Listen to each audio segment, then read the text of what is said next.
Welcome to our channel. আজকে আমরা আরও একটি নতুন প্রশ্নপত্র সেটের সমাধানপত্র তোমাদের সামনে আলোচনা করব। প্রত্যেক ভিডিওর মতো এই ভিডিওতেও তোমাদের যে ব্যাকরণ অংশ এবং তোমাদের যে ইটুবিটা দেওয়া হয়েছে তার সমাধানপত্র তোমাদের সামনে সম্পূর্ণভাবে তুলে ধরব।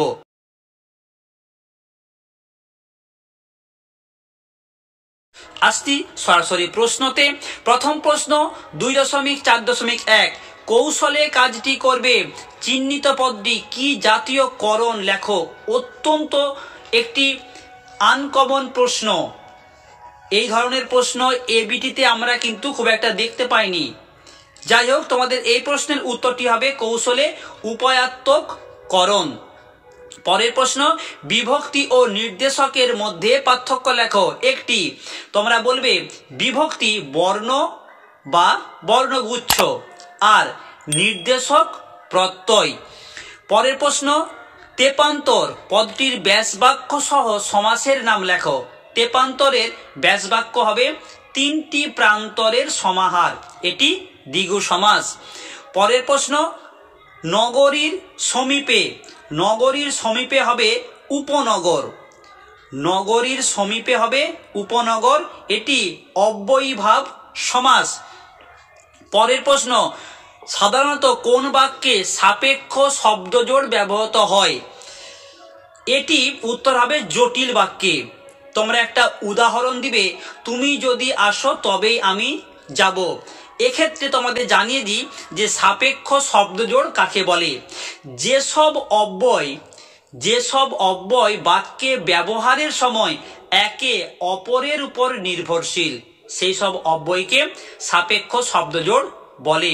যেমন ধরো আমি বাক্যটা যেটা বললাম, তুমি যদি আসো তবে আমি যাব।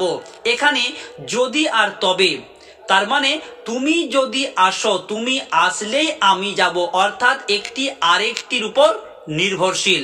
কেমন? আসছি পরের প্রশ্নতে। তবসরে মরিয়া বাঁচিল যৌগিক বাক্যে রূপান্তরিত করো। খুব ভালো প্রশ্ন।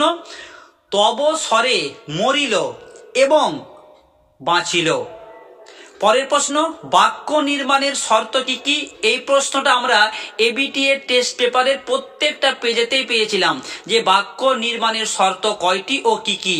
তোমরা বলবে বাক্য নির্মাণের শর্ত হচ্ছে তিনটি: যোগ্যতা, আসক্তি ও আকাঙ্ক্ষা। পরের প্রশ্ন বুড়ো মানুষটার কথা শোনো কোন বাচ্য। এটি হলো কর্তৃবাচ্যের উদাহরণ। পরের প্রশ্ন কর্মবাচ্যে দ্বিকর্ম ক্রিয়ার মুখ্য কর্ম কিসে পরিণত হয়। তোমরা বলবে পরের প্রশ্ন এর মধ্যে তপন কোথা নমর্থক বাক্যে রূপান্তর করো। তোমরা বলবে এর মধ্যে তপন কোথাও নেই। এরপরে আসছি 9 দাগের চলিত গদ্যে বঙ্গানুবাদ করো।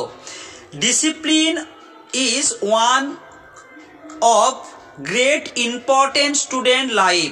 Students should be taught to realize that the observance of discipline is a sacred duty of theirs. They should respect their superiors.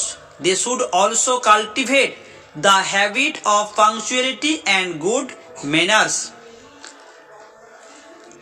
বাংলাটি হবে ঠিক এই রকম। ছাত্র জীবনে শৃঙ্খলার গুরুত্ব অপরিসীম। শৃঙ্খলা পালন যে তাদের একান্ত কর্তব্য তা ছাত্রদের উপলব্ধি করতে শেখানো উচিত। তাদের উচিত বড়দের শ্রদ্ধা করা, সময় নিষ্ঠ ও সদাচারের অভ্যাস ও তাদের অনুশীলন করা উচিত।